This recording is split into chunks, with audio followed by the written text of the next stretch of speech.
voice. Ooh, now it's big. Morning, Victor. Hey, Kenny, how's it going? Hey, I'm here. Good Sorry morning, about the buddy. disheveledness, but Can't hear you guys. oh, Christina can you hear me? Howell. Can you hear me? Christina, these are my friends Victor and Melody. Hello, guys. And Hi.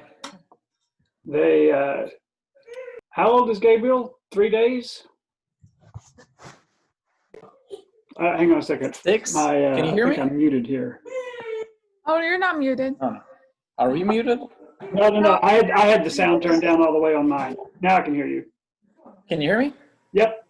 Oh, okay. Nice. Yeah, he's 6 days, I think. 6 days. I don't even know what day it is. I Oh, just told me it's Thursday. They get old so fast. I lose track. When he's 18 days, he's out. What?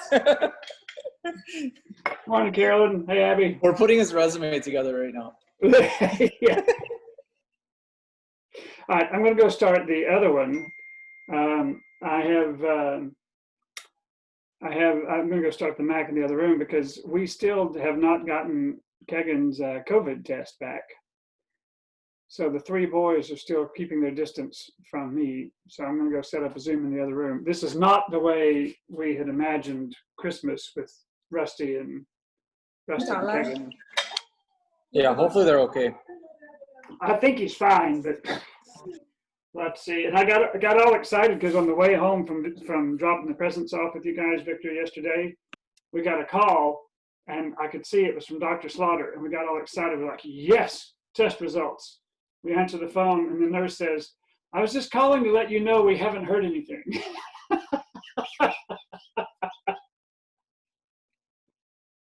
So thank you, I guess. Thanks. I'll be right back.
All right. Now I just have to chase the boys in here. Come on, Crystal.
That's for you guys.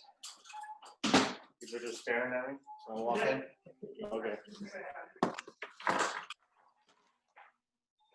Well,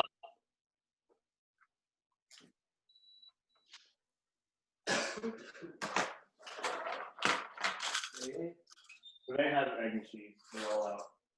Wow. Wow. Oh, it's not. Okay. Okay. Something called Texas hot. Sausage.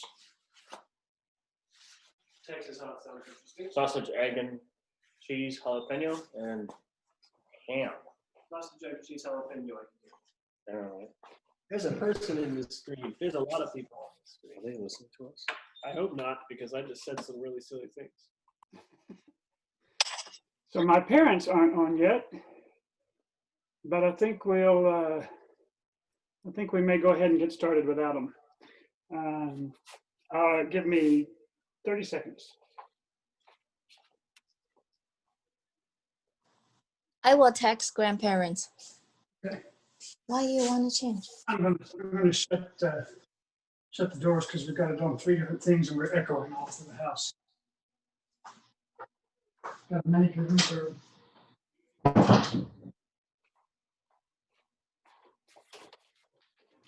Mute yourself.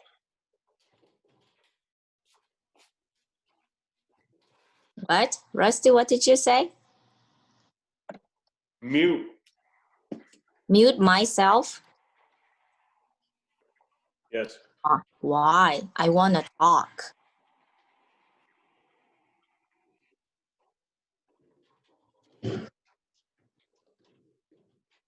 So I'm shutting doors because we've got 3 different computers doing the Zoom, and we're getting major reverb throughout the house. So,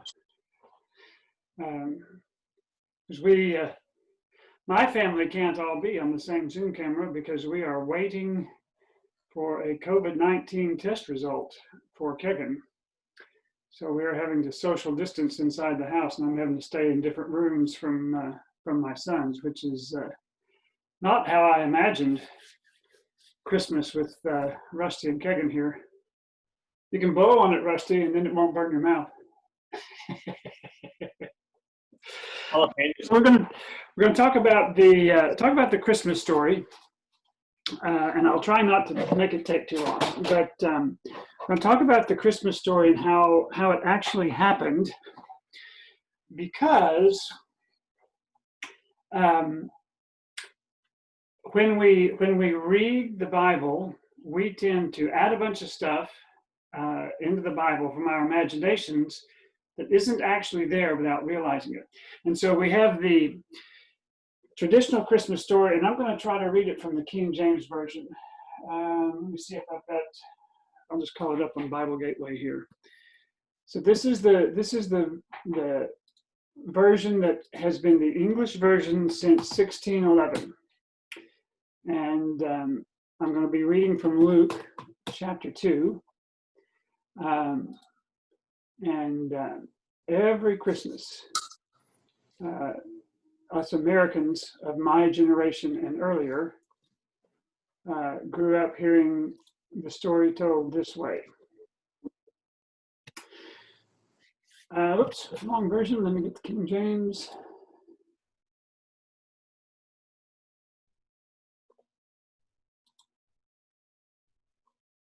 Okay.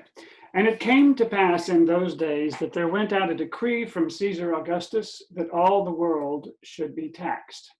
And this taxing was first made when Cyrenius was governor of Syria. And all went to be taxed, everyone into his own city.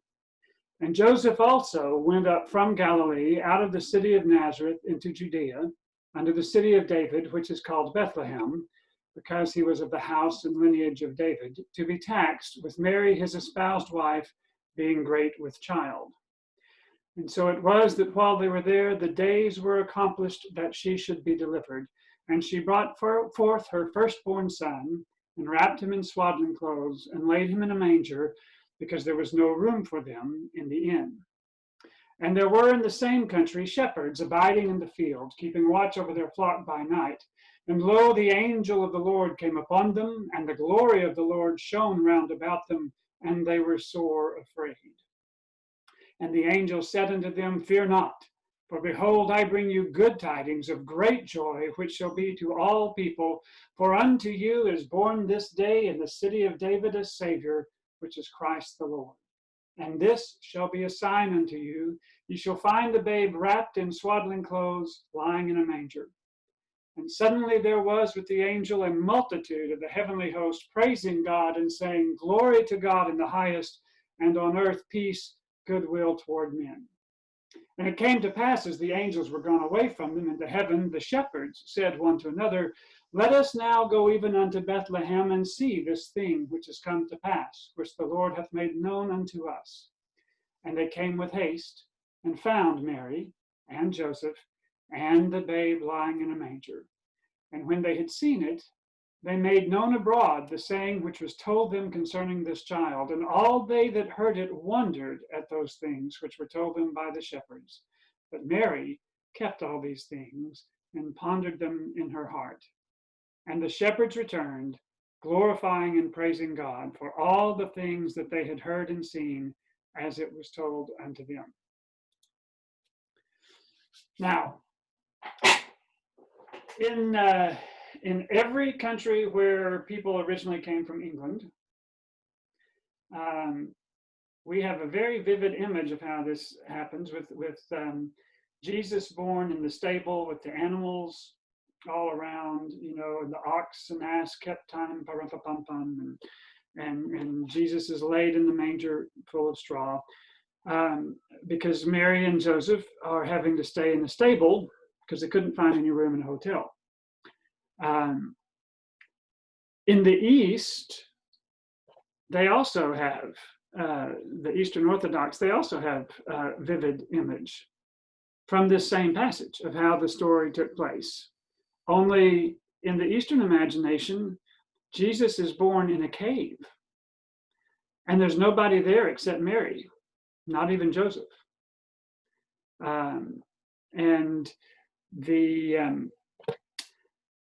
And our story, the way we think of it, it's a story that's very rich in meaning, because it speaks to us of how Jesus came to a world that rejected him. Right? He came unto his own, and his own received him not. And so even on the day of his birth, there's no room for him. So there are marvelous Christmas carols. There's a wonderful Christmas carol called No Room. And the whole point is there's no room here in the hearts of mankind. Right? And the whole story is seen as symbolic of how the world rejects Jesus. And the Eastern version is also very rich in symbolism for the Orthodox, because the Orthodox, now one of the things that we were planning to do, and COVID got in the way, and we're still going to do it once we're past COVID. But I'm going to take you guys on a field trip to the Russian Orthodox Church, where you're going to be around real Christians, but whose idea of church is very different. And one of the differences is you can't see the main altar because it is hidden behind something called an ikonostasis, or in Russian, ikonostas. And hey, Vitaly, did I pronounce that right? Actually have someone who's a native speaker of Russian. So today I can't pretend to be fluent in Russian because I've got someone who knows better. So that's, and we like the tree, by the way. Yeah? Very nice. Sorry, I was on mute before, but yes, you were right. You were saying it right. We haven't gotten around to putting our tree up yet. We have to do that today so we can have presents under it for tonight.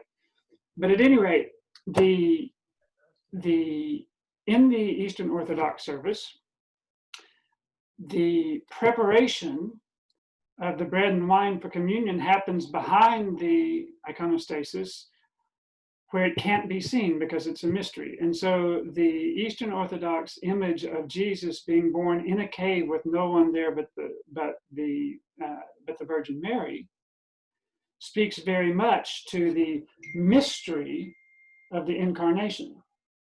And it's very rich imagery, just as ours is very rich imagery. And it points out something that I think is very interesting, which is neither our version in our imagination, nor the Eastern Orthodox version is actually correct as to what happened. But they are both the spiritual lessons that we draw from it are accurate, because you can draw an accurate spiritual lesson from a story that isn't true. And Jesus did that all the time. They're called parables, right? And so the way we structure it in our imagination helps us with to recognize certain spiritual truths, and the way the Eastern Orthodox structure it helps them recognize different spiritual truths. But neither one of them's actually quite factually correct. And the factual story, what actually happened, is, I think, a lovely story. So I thought we would talk about what actually happened. Now I gave my parents a little bit of an advance warning about this. So I'm going to give you guys a challenge in a minute, and I'm going to tell you now, my parents are not allowed to answer because they've already looked. And Rusty, the same thing goes for you. No cheating and saying you know the answer. But there's one thing that started bothering me years ago a little bit about the story.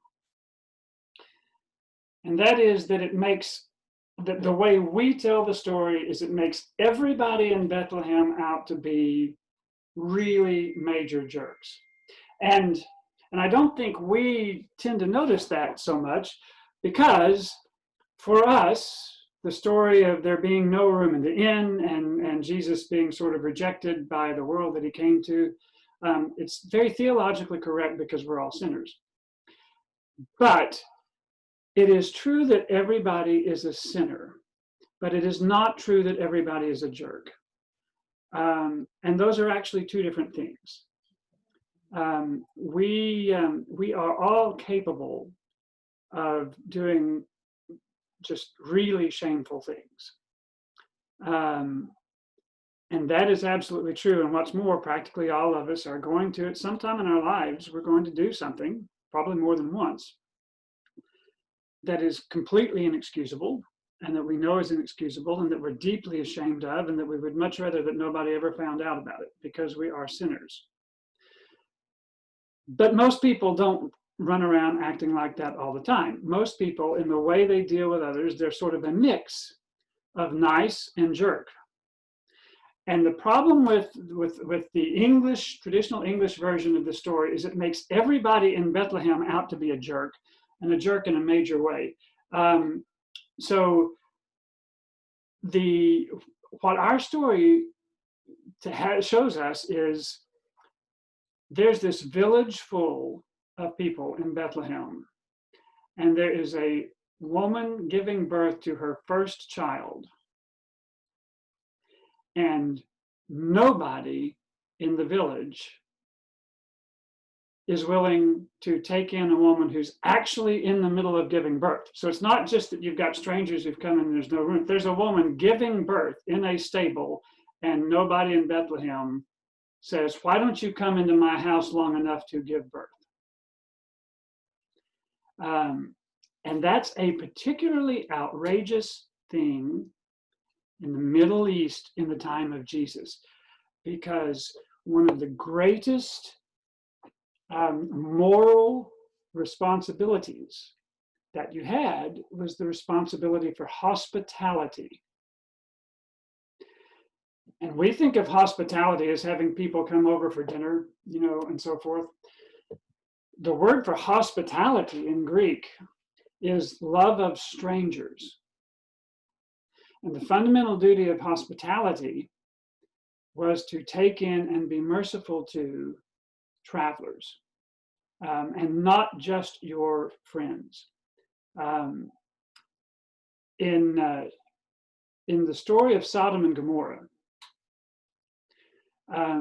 the homosexuality aspect is very outrageous, but to the people of Jesus' time, the fact that the strangers in the square were being abused by the people of the town, rather than being treated hospitably, was at least close to as outrageous.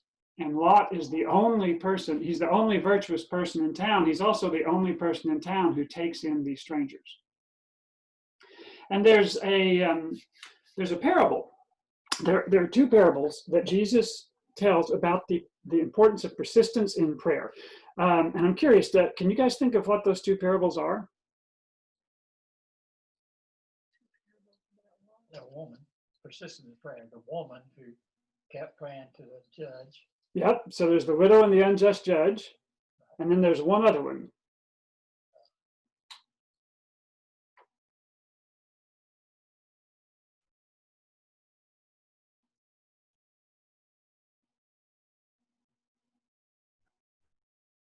And I may have frozen. Can anybody hear me? I think I have frozen. Helen, have I frozen? Okay. Are you guys frozen?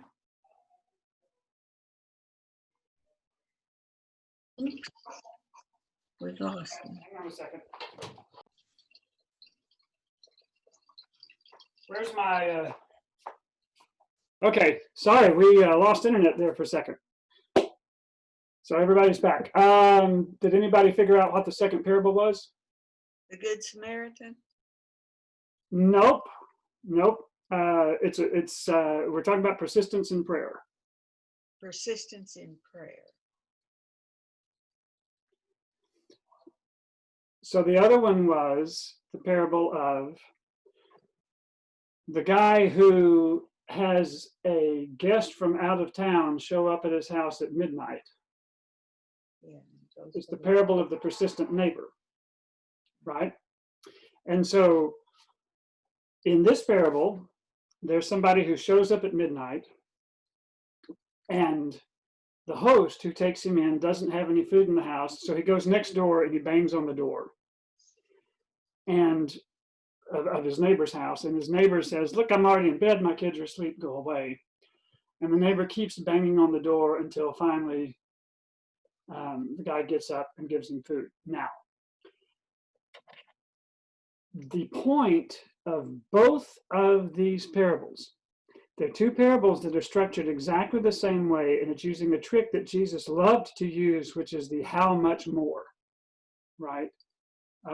Where he would say, look, if your kids ask you for bread, are you going to give him a snake? Well, if you're not going to give your kids bad gifts, how much more will your heavenly Father, right? So, and in the parable of the persistent widow, it's an unjust judge who eventually gives her justice because she's persistent. And Jesus says, so how much more will your Father who actually loves you and is just respond to your prayers?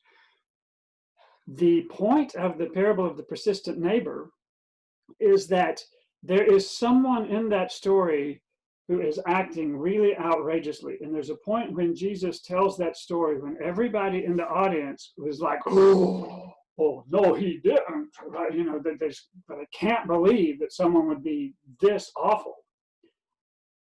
And it's not at the point when the guy knocks on the door. It's at the point where the neighbor says, I'm not getting up, go away. Because the moral duty of hospitality was so strong that it was absolutely outrageous that the guy didn't immediately get up out of bed and get food so that his neighbor would not be caught out failing in his duty of hospitality. The neighbor who didn't want to get up was in the same moral class as the unjust judge who did not want to give the widow justice. That's how strong the duty of hospitality was. But in our imagination, all of the people of Bethlehem just let this woman give birth by herself in a manger, and nobody takes her in, which would have been an absolute disgrace to literally everybody in town. Secondly, in verse 3, I think it is, the Bible tells us that everyone had to go to his own town. Now that when Joseph goes back to Bethlehem, he is of the house and lineage of David, but that's not why he has to go back to Bethlehem. If everybody who was of the house and lineage of David, and who lived in the Roman Empire and was subject to the law of Caesar Augustus, had to go back to Bethlehem because that's where David was from, there would have been 30,000 people in Bethlehem, and some of them would have had to come from Spain. Joseph is not having to go back to Bethlehem because he's a descendant of David. Joseph's having to go back to Bethlehem because Bethlehem is his official hometown. It is his town where he is sort of a citizen. For some reason, he had left town and he'd gone to Nazareth, and he was working in Nazareth, and he'd gotten engaged to a girl from Nazareth. But when he had to go back to his hometown, he had to go back to Bethlehem. And what that means is Bethlehem's got lots of Joseph's own relatives in it. This is his hometown. And people at that time didn't do much moving around. And even, look, I'm from a small town. I grew up in a small town in Hartshorn in the 70s and 80s. You know, we all had cars. And it was possible to leave town and go someplace else and look for work. But it was still true that everybody in town was related to everybody else. We were there. Now my parents are on here, so I'm liable to say something that turns out not to be true, and then they can correct me because I'm talking about memories from my childhood. So, we were living in Haleyville because it was my mother's hometown, even though she hadn't. How old were you when Mom, when you guys left? 5.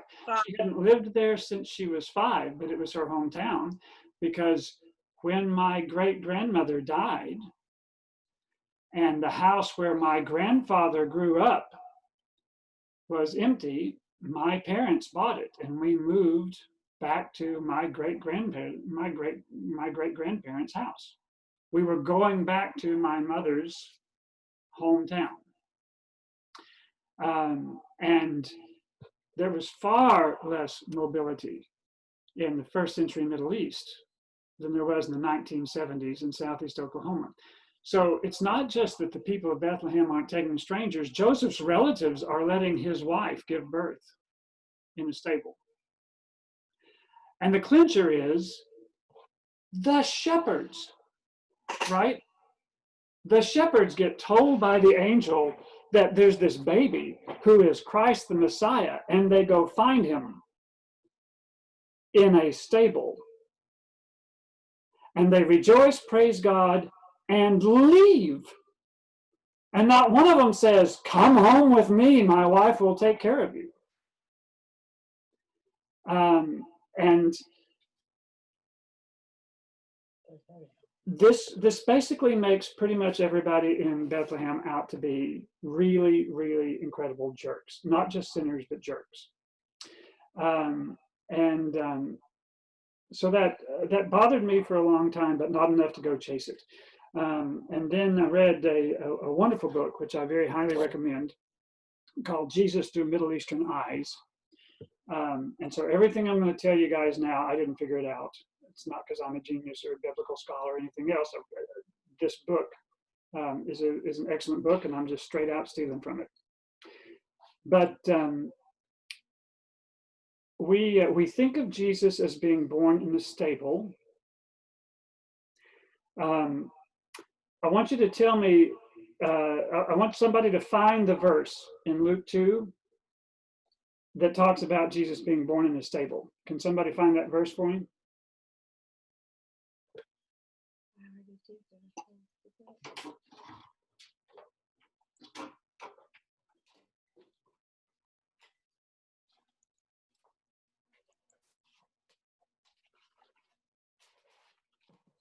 It's verse 7. Yeah, verse 7. So does verse 7 actually use the word stable? She gave birth to her firstborn son and wrapped him in swaddling clothes and laid him in a manger because there was no place for them in the inn. So it mentions a manger, but does it mention a stable? Not that verse. Not that verse. No, but I think manger is where Is there any verse in this passage that uses the word stable? Let's check another verse. So the answer is no. And what is happening is that we are all reading manger and picturing a stable, because none of us have ever seen a manger that was not in a stable.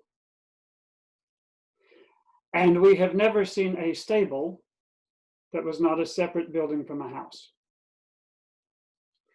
because we are not Middle Eastern first century Jews. So there are three places in this account where we, without thinking about it, we picture something based on the words, but based on our own cultural assumptions. And that is, so first of all, there's the manger, which we think of as being in a barn. And then secondly, and this is not so much our fault because we read it in the translations, but it's a place where the people who in 1611 translated the King James Version were tricked by their own assumptions, and that is there being no room in the inn. And so we're going to talk about the stable, and then we're going to talk about the inn, and then I'll sort of tell you the story the way I think it happened, which I think is beautiful. But in a very different way. So I'm going to share a picture in a second, a couple of pictures of what a Middle Eastern house looked like in an ordinary village if you were not rich. Not just in the first century. This is the way houses in the Middle East were made back from the time of the judges. The story of Jephthah, the tragedy where he dedicates to God the first thing that comes out of his house, and the first thing that comes out of his house is a daughter. That story is based on houses being built the way I'm going to describe. Houses continued to be built this way, and people continued to live this way in the Middle East and in Palestine up until the middle of the 20th century. And it's set up with, you have either one or two rooms. Most houses would only have one room, which is why Jesus can say you put a lamp on the stand and it gives light to the whole house. Most houses only had one room. If you had a second room, it was sort of a guest room so that you could practice hospitality. And that room, so let me share an image of it.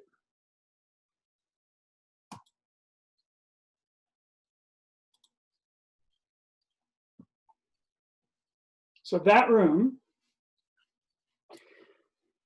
had a sort of upper section that you can see here, and then where the door was, that part of the floor was lower than the rest of the house. And the reason is that's where the stable was.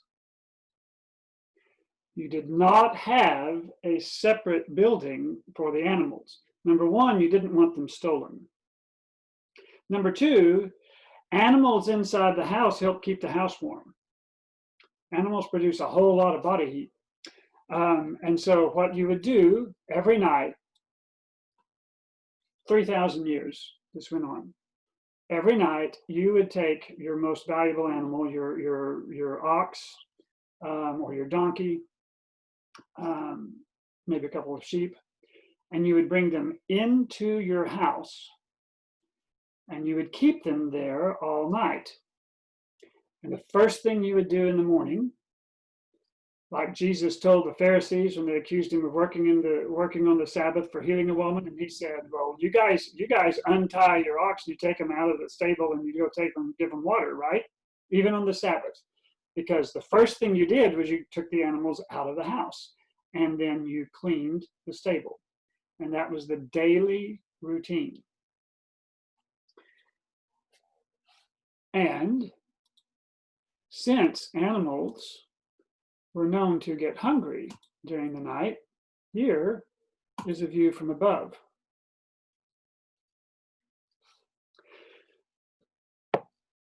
The family living room had a couple of places dug out in the floor, which is where the mangers were. So that if the animal got hungry during the night, they could just eat. So we say she laid him in a manger, and we think of a barn outside. But the manger in a Palestinian home in the Middle East in the 1st century was in the house, and it was actually a pretty convenient place to put a baby because he wouldn't fall out and roll around. And usually it had straw in it. Okay? So the Bible says that Mary laid him in a manger. And we think of it as being in a barn, but the mangers were actually inside the houses. So first of all, Jesus was born in a house, not in a barn.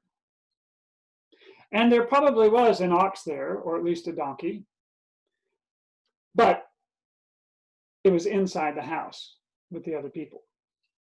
Okay? Now, the second thing is that there was no room for them in the inn. And this comes from, this is another place, the word that gets translated here as inn is a word called katalama. And it can mean inn. But that's not ordinarily the word that you use for a place where strangers pay money to stay.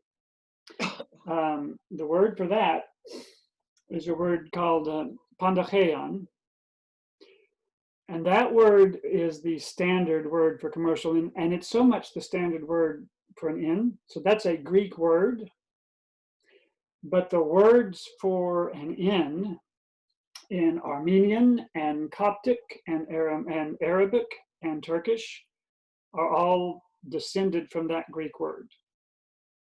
That's the standard word for an inn. And Luke uses it himself. So Mom, you were slightly ahead with the correct answer. In the parable of the Good Samaritan, when the Samaritan binds up the traveler and he takes him to an inn, and he leaves him at the inn and leaves the guy money to take care of him, he leaves him in a pandacheon.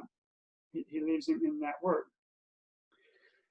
Katalama is a word that just means a place to stay, and it can be an inn, but more frequently it is a guest room. And in the Gospels, there's another katalama that you guys are all very familiar with. So in Luke 22, verse 17, Jesus is telling the disciples to go in and find the guy whose house Jesus is going to celebrate the Last Supper in. And Jesus says, ask him, where is the katalama where I am going to celebrate the Passover? And the upper room was a katalama. So that when the gospel says that Mary laid Jesus in a manger because there wasn't space in the katalama, they're not saying that Jesus was born in a stable because there wasn't any room in the inn. They're saying that she put him in the manger of the house where they were staying because the guest room was full. And when the shepherds when the angel tells the shepherds, here's a sign for you. You're going to find the child wrapped in swaddling clothes and lying in a manger. What the angel is telling the shepherds is, Christ the Messiah has been born, but you will find him in a house that looks just like yours. You won't find him in a palace. You'll find him wrapped in swaddling clothes, the way poor people wrap their children, and lying in a manger inside a poor person's house. And so the shepherds go to the house where Jesus is, and they find him and they rejoice, and then they leave, and they don't invite Jesus. They don't tell Mary and Joseph, get out of this stable and come to our house, because Mary and Joseph are already in a house. And almost certainly they're in a house with Joseph's extended family. And the reason that I say that this is, to me, just as lovely a story as the other versions that we've heard is that Jesus was born in poverty. And he was born as a Jew under oppression by the Roman Empire. He was not born in a palace. He was not born to power or prestige.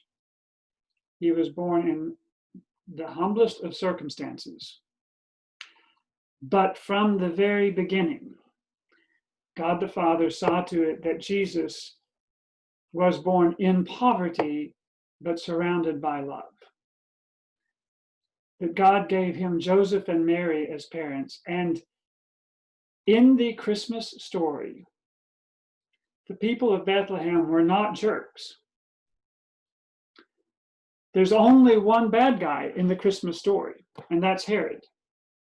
But what you see in the Christmas story is that Jesus is born into poverty, and his parents are given hospitality by the poor people of Bethlehem, and the shepherds are welcomed, and they come and praise him, and the poor of Bethlehem do what they're supposed to do in welcoming the Messiah, just like the Magi do what they are supposed to do in welcoming the Messiah. The rich are there with their gifts of gold and frankincense and myrrh. But the poor are also there with their gifts. They don't have any gold or frankincense or myrrh, but they can offer their homes, and they can offer their hospitality. And so that's the story that Luke actually tells. And it's totally understandable that every culture, right, do you realize that every culture that paints Jesus, that paints pictures of Jesus looks like the people doing the paintings, right? So when English people paint the Holy Family looks English, right? When Italians paint the Holy Family, they look Italian. We naturally imagine Jesus sort of in our terms, and so when English people imagined the story, we naturally imagined stables like our stables and so forth. But and like I say, it's a very rich story, and there have been lots of good sermons that have come out of it, and it makes a very good parable. But I think the story, the way it really happened, is just as lovely. It's just lovely in a different way. So that's what I have now. There were questions on the. So Abby. Abby asked, when Jesus is in the manger and the cow gets hungry in the middle of the night, what happens? When that is literally, Abby, that's the first thing I thought of the first time I read this. I was like, all right, so there's Jesus, and you finally gotten him to sleep, and then the cow sticks their head in and wakes him up. But presumably the cow would recognize God and leave him alone. Then there's a question about the 8th day and where Jesus got circumcised. So Bethlehem is a very short walk from Jerusalem. If you're going to have a child and you're supposed to present him in the temple according to the law, Bethlehem's a great place to have a child. It's a way better place to have a child than Nazareth, because it's not that far to Jerusalem. So 8 days was plenty of time for them to head to the temple and present Jesus there. That was a good question. So that's all I have now. So I did all the talking. So you guys, I'm going to shut up and let you guys comment. And you can disagree with me if you want, or go further. But that's what I've got. For me, according to church history, the first enactment of the manger scene was by Francis Assisi. He set it up in a cave on a hill, and everybody carried torches up at night. And Francis of Assisi, if ever there was anyone who would be moved primarily by the images of the animals who were present at the birth of Jesus, it would have been Francis. I didn't realize that Francis basically set up the first manger scene, but it is not surprising at all, because if there was anyone in the whole 2,000-year history of the church that the thing they would have noticed was that the animals being present at the birth of Christ, it would have been Francis of Assisi.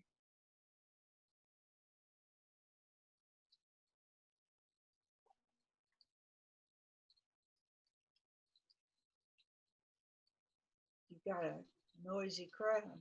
Yeah, I was going to say, if there's not any comments, then it sounds like we're about done. Hey, Susanna. Hey, Kenny. Hi, Kenny. No, it's actually a really cool story. I kind of, throughout watching different shows and reading different articles and everything, it seems like there's a lot of, besides the interpretational potentially mistakes of the language, one language to another, there's also this fact that we seem to always forget is what things were back then that is different now, right? And this is a perfect example, again, to show that, you know, we're not thinking how people so many years ago lived, what it looked like. It's a completely different country in addition to everything, right? And I mean, it's just amazing. And it's I guess, considering all those factors will allow us to see the true picture, just like you explained. So no, it was amazing.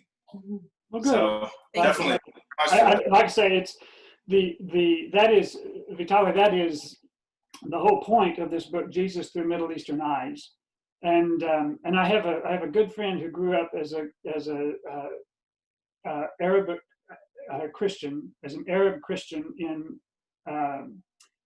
Egypt, and he loves this book because when he reads the Bible, all of his cultural assumptions are different, and he finds the way that Americans tend to look at the Bible, interpret the Bible, to be somewhat odd. I remember talking to him about the wedding at Cana,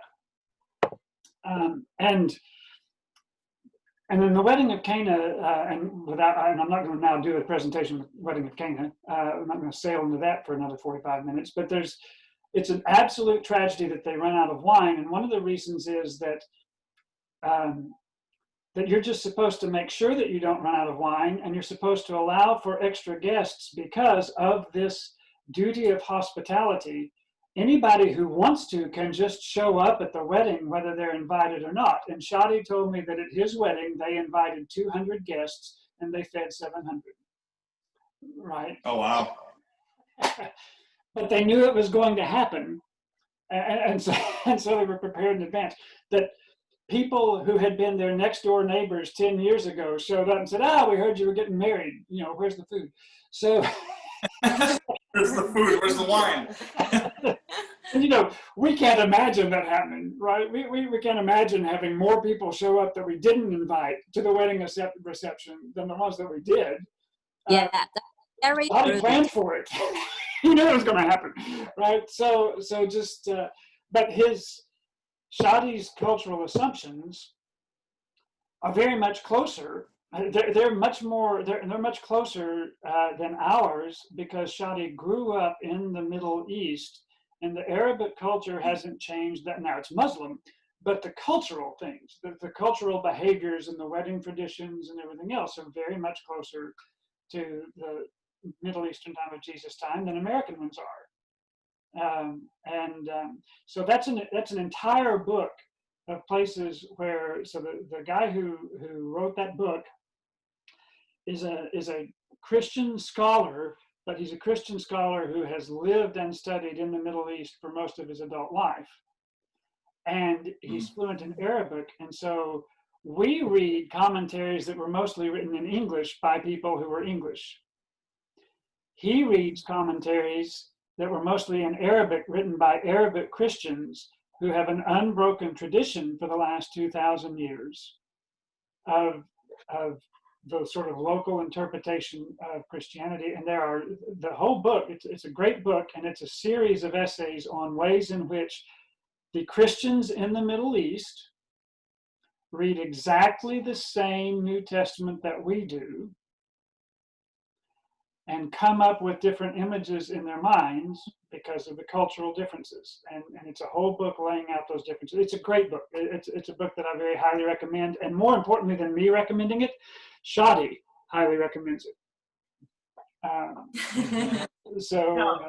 And he would know better than I, because I'm not really a scholar, and I'm certainly not Middle Eastern. So, we are so prejudiced about everything. Yeah. Why my next door neighbors act like they do? How can they do that? I could just tell you some things that each of my neighbors, they do things that I can't imagine how they live that way. Well, that's because I just expect everybody to look at things the way I look at things. And I think that's true about the Christmas stories as well. Yeah. Well, and how else are we going to? I think that shows the universality of the Bible. I mean, I can read that Bible and it can mean a lot to me. Somebody from the Middle East can read that Bible and it can mean a lot. Somebody from Russia. Mm-hmm. It's such a good book. Well, and it could be that there was no room in the inn and they were turned away and so forth. That could happen, and the story, the spiritual story is still the same. Jesus born in poor circumstances, and even though he was born in poor circumstances, rich people came to see him. It's still the same story, but I think it's good to see what you saw, and that's been very good, and I've enjoyed it. Yeah, the only difference that's really made in the story, to me, the only difference it makes is how I feel about the people of Bethlehem. Right. And it's nice to, I like, and especially because I think it's true, because you look at the evidence and I think it's actually accurate that Jesus was served and loved by the rich and the poor. Yes.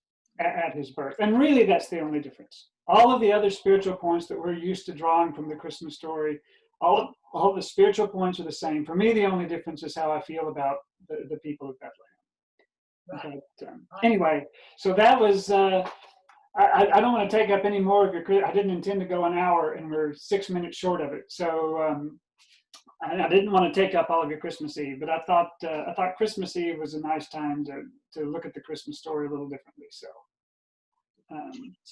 I hope you guys enjoyed it. Well, Thank you, guys.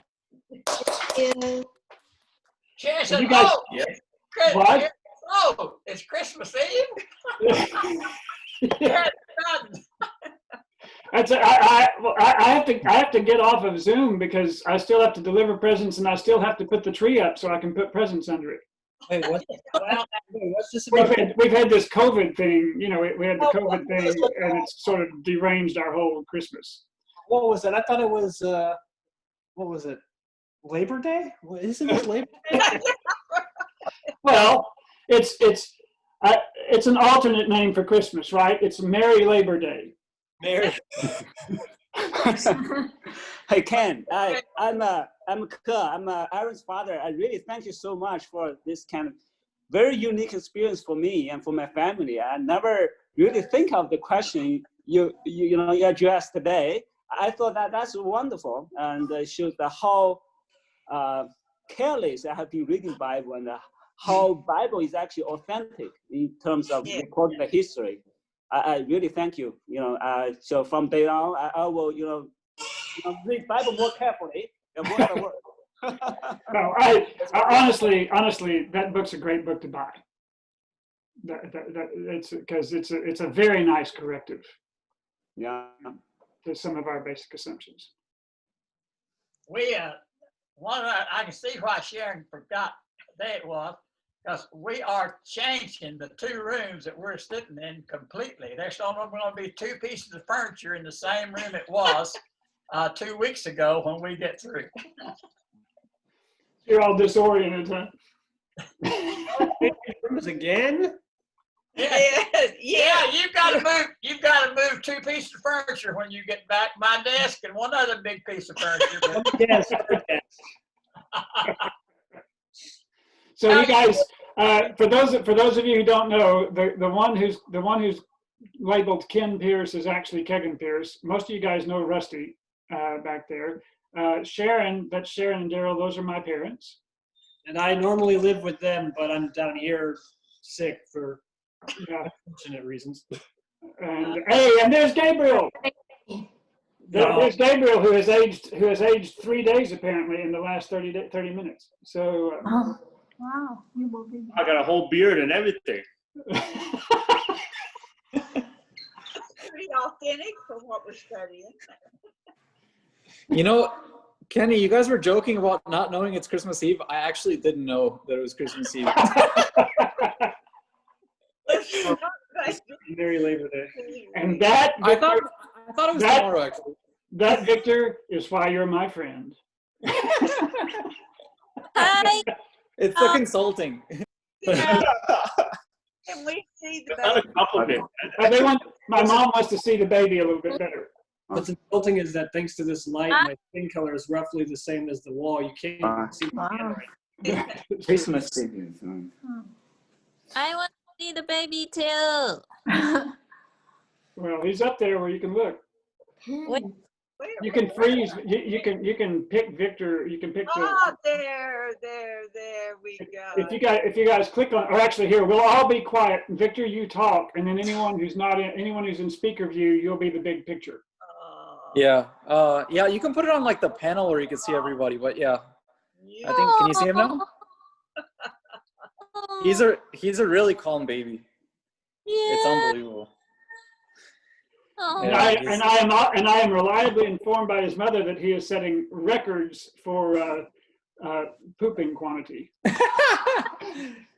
Yeah, it's like twice the poop, twice the pee. He's a machine. We have no issues with that. Twice the joy, am I right? Yeah, true. Yeah. So cute. God, And how him yesterday. Aww. Yeah, we went to see. For those of you who don't know Victor and Melody, we went to see them yesterday to drop off presents, And but because we're still waiting for the results of Kegan's COVID test, we had to stand out in the middle of the yard and not go. So Helen didn't get to hold him. So we were standing in the middle of the yard, and she was literally crying. Oh. So is everybody living in Houston? I mean, Kenny, I know your parents live in West Virginia, right? Right. I think pretty much everybody here at the moment is in Houston. Yeah. Okay, well, when we have Gabriel's baptism, everybody's invited. Oh, And that's going to be at the Romanian Orthodox Church, so you get to see a second Orthodox church. Yeah, there you go. Well, maybe instead of going to St. Cyril and Methodius, we'll go to we'll go to the Romanian one instead of the Russian one. Yeah, you can. Anyway. So Kenny, when the baptism happens, I'll have to rely on you and Helen to kind of send out some invites to everybody. We'll do that. I'll post it on the WeChat group. Kenny, I think Russian Orthodox is a must. Yeah. Yeah, it must be really cool. Indeed. I tell you, a Russian Orthodox church is beautiful, and the chanting. I don't know what you do if you're a Russian Orthodox church and you don't have any men in the church who sing counterbass. I don't know how you can do Russian chant without a bass, but if you have one, it's a beautiful, glorious thing. The only thing you have to be prepared for is that it's a 3-hour service and you stand up the whole time.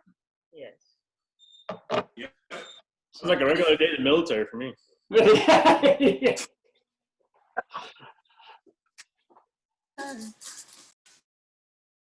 Well, congratulations. I actually still do have to drive around town delivering some more presents. Although, so Victor and Melody live in Conroe, which is an hour and a half away, and I took their presents up to them yesterday, and I got home and said, all right, now let's wrap all the presents we have for everybody else. And the first thing I pulled out was Ethan's present, which I had left. So I'm not sure Ethan's going to get his present by Christmas. I'm not sure I'm going to do another 3-hour round trip. But in the box there is one gift for Ethan. Victor, the fishing thing is for Ethan. Victor, did you open? Okay. Yeah. Baby out. Can you hear me? Yeah. Yes. Yes. I've opened the presents. I'm putting them under the tree. Okay, so the fishing thing. Yeah. Yeah, fishing things for Ethan, and then I'll get you the other present for Ethan. But I'm going to have to go ahead and leave because I've got to run other presents around today, and we really should put the Christmas tree up before Christmas. All right. Goodbye, everybody. Thank you, guys. I enjoyed being around you guys. You guys have a Bye-bye. very, very Merry Christmas. Thank you, Kenny. Yeah, this was great, Kenny. Thanks. Merry Christmas. Merry Christmas. Merry Christmas. Merry Christmas. Merry Christmas to all of you. And to you, baby. That's an awful cute young man.